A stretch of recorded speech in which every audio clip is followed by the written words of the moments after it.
We are here talking once again about the case of Bill Cosby. As you know, he was released to most people's surprise yesterday, walking out of a Pennsylvania state prison because of a very interesting development in his case. And yesterday, many celebrities chimed in on social media. One of TV's most well-known judges, Judge Joe Brown, was one of those people who called out the way that mainstream media had been covering the story. Hours ago, he tweeted, and to be clear, much of this was in response to something I wrote, but he said, anyone who was knowledgeable of American law would have expected and predicted the outcome of the Cosby appeal. Mainstream media in Hollywood incite public disorder by lying to the people about the law and encouraging mob rule. Hollywood reacts to Bill Cosby release with shock. Here to discuss his recent comments, joining me now is Judge Joe Brown. Judge, thank you for joining me. Why do you say that mainstream media encourages mob rule? I've talked to 43 lawyers around the country, 17 judges, and I haven't found one that was shocked by the verdict. Most saw the same thing that I did from day one. This never should have gone to trial. It's a travesty. It's a violation of due process and American law. It is part of this mess that mainstream media is trying to feed into the heads of the citizenry and poison them by saying that their emotions and their feelings are supposed to have paramountcy over what happens within the law. That's not the way it goes. I get people who never even took what they should have gotten in the 4th and 5th grade get to talking about how somebody going to disprove what these women accuse Dr. Cosby of. And the truth of the matter is you don't have to. They have to prove that what they claim is true, not the other way around. That's American law. I see too much of this show up on the courthouse, voice your opinion, and get the courts to yield to what you believe. That's not the way the law works. That's called mob rule, mob justice. And if you want a more egregious exemplar, take what happened to Emmett Till and every other black man that's been lynched in the history of this country because somebody got emotional and decided to suborn the law, go around it, and do what their emotions drove them to do. So that is the way things ought to be. Law separates us from the animals, and we can't have this disregard of the law. I want to commend this Howard Dean for being forthright enough to speak out on what the reality is, and I would suggest that they need to strengthen the breadth requirements at Howard University so I don't see such ignorance coming out of this profoundly historic black university. My father went there way back in the 40s. Well, Judge, there's two things going on at once, though, Judge. That I have heard come out of that place lately. And if anybody so, Judge, I think there's two things happening at once. Justice, they ought to. So, Judge, I think there's two things happening at once here. And I think, on the one hand, many of us are legitimately aware, and myself included, that the criminal legal system doesn't give equal outcomes to everybody, that black folk catch the worst end of this, that black men, when it comes to incarceration, get the absolute worst end of this. And the Bill Cosby case is an example of a prosecutor who was dishonest. Bill Cosby, absolutely, if he's told that you won't be prosecuted for giving this deposition, and then he gets prosecuted, that is a violation of his rights, and that is a violation of due process. Of course it is. On the other hand, due process. But on the right, but hold on, just let me finish this point, Judge. Going forward, should be disciplined. So there's that, but then there's the other question that people. So then there's this other question that people, though, have, Judge, which is a legal question. Which is not a legal question. I think those two things, to some extent, are getting mixed up. And the non-legal question is about whether or not Bill Cosby actually did harm. Legally, you can say he's not guilty because the not guilty stands. He didn't do anything. American law, there is an absolute presumption of innocence until you are proven guilty beyond a reasonable doubt, using due process of law. If there was no due process of law, that presumption of innocence does not remove itself, and there is no valid conviction. If there is no valid conviction, that presumption of innocence stands as a rock for Yes. the defendant. It is to keep the government from acting in a dishonest fashion and using its powers for persecution. So Dr. So I think Cosby we're on the was same not page with found that. guilty through due process. He hasn't done anything.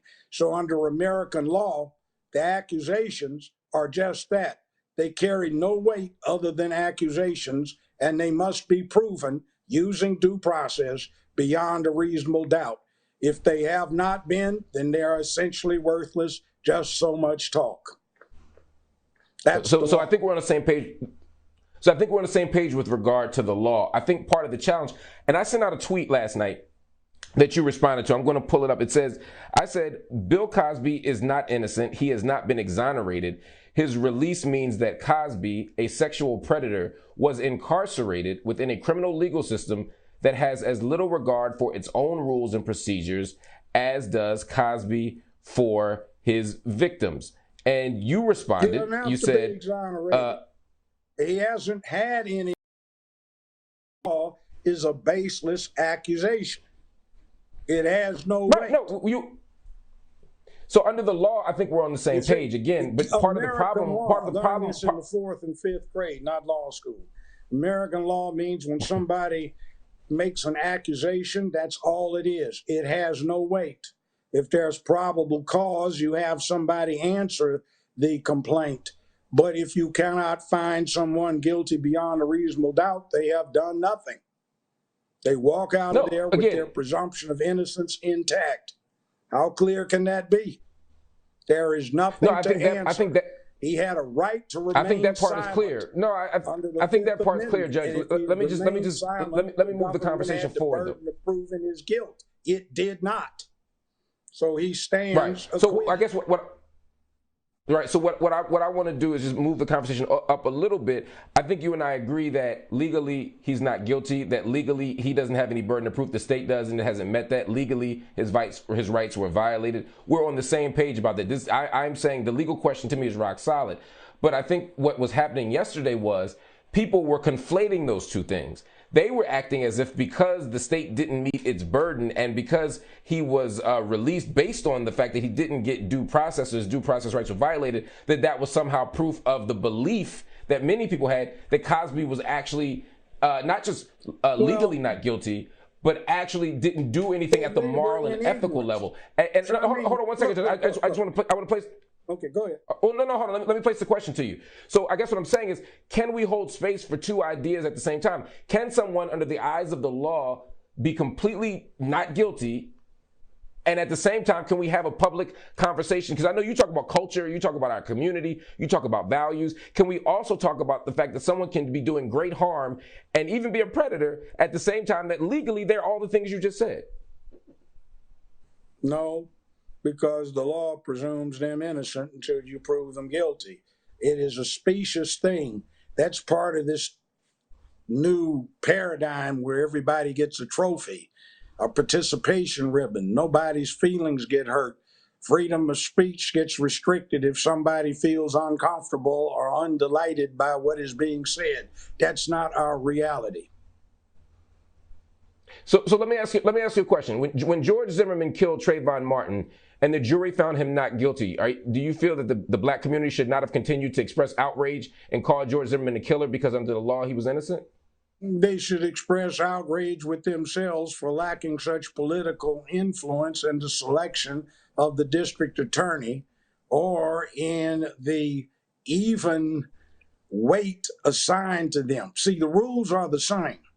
But from my perspective, I think of all the black folk that have called me over the last 35 of jury service, all of the black folk that voted a handout where you've got a racist idiot on that handout for judge and they don't even pay attention to who's on the ballot.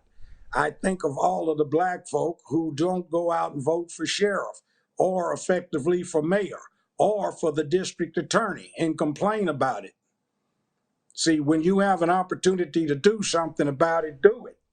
And see, most of the people that are off in the penitentiaries are not in there for playing Robin Hood. They rob from their neighbors, burglarize their neighbors, kill their neighbors, rape their neighbors, sold poison to their neighbors. And the other thing is, it's not guns.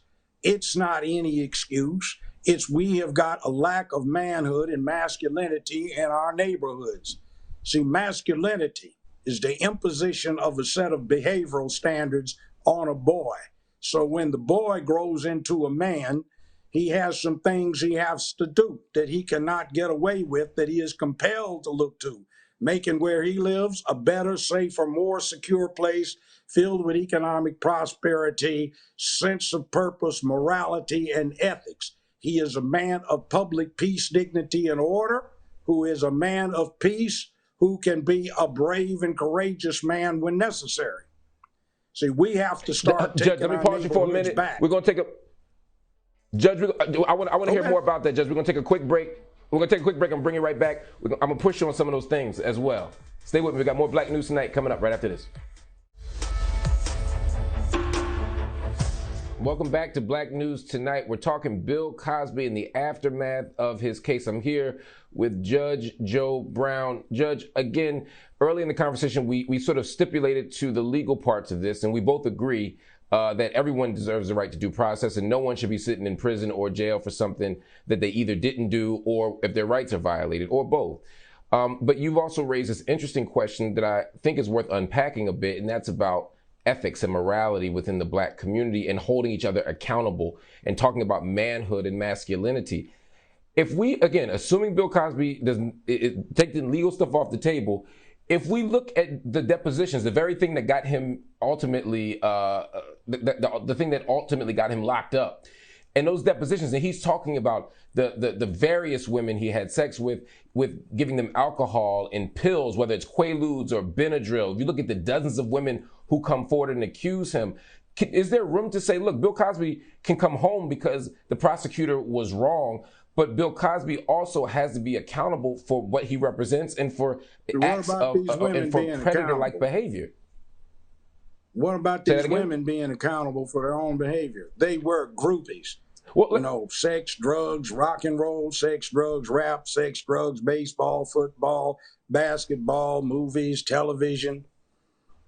See. Yeah, but right now I'm talking about Bill Cosby. I'm saying we forgot what that term meant. Sex, drugs, rock and roll. The bimbos come to the party, they hang out, they get drunk, they snort lines of blow, and they have a good time. They use the hall closets to give head, the bathrooms to get down, and you go in to get your coat off of the bed, and they're laying on top of it doing somebody. See, that's what that's about. So, yeah, but Judge, it has to be consensual, though. 30, 40, 50 years after something was in big time style.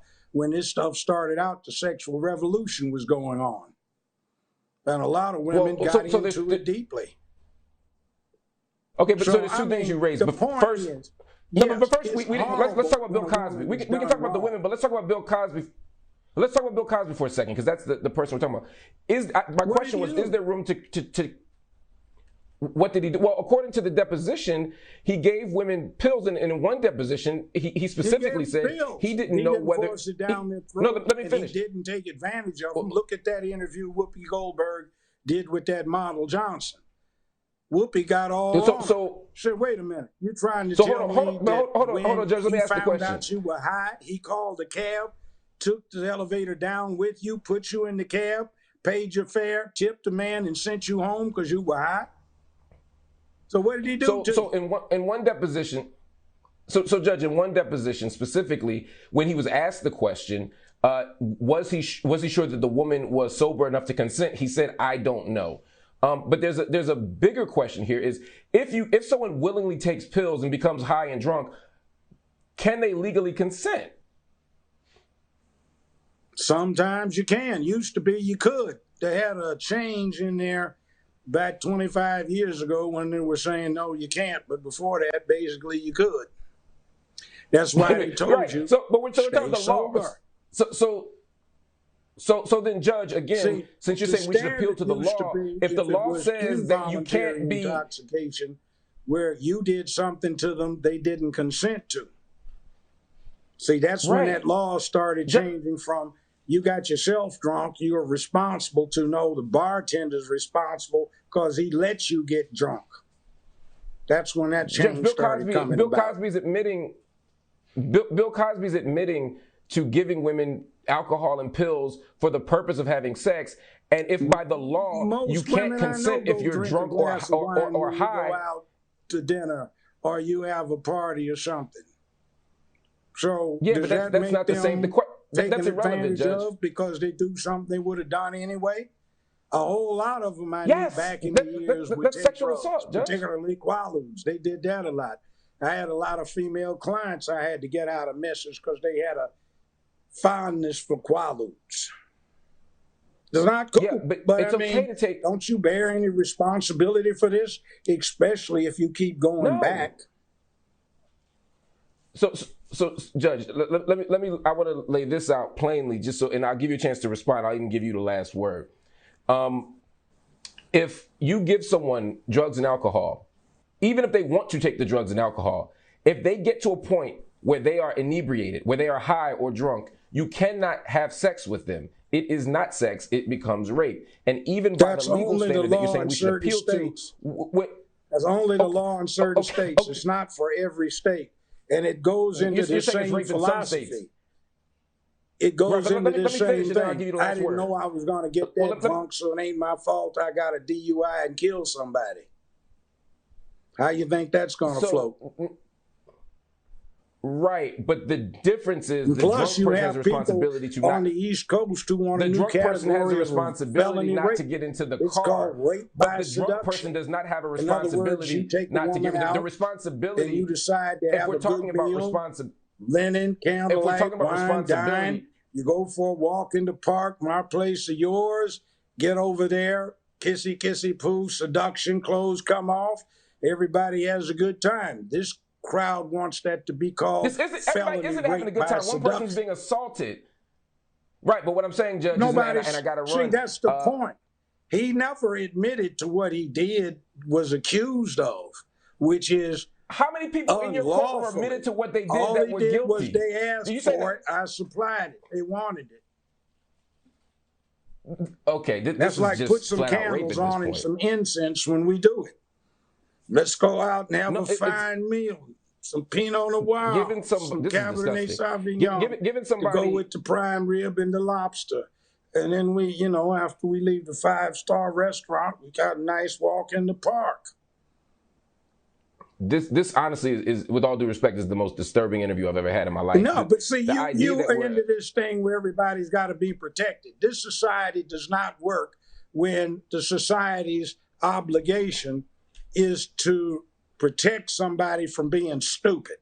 You protect somebody's rights. To protect somebody from being raped, but we got to go, Judge Joe Brown. We can have a conversation, but I got to run commercial break. I'm way past commercial break. Just like you can't protect somebody from liability for killing someone in a fatal DUI because the bartender didn't stop serving them when they kept asking. Unfortunately, I got to run with way past commercial break. I know you understand that.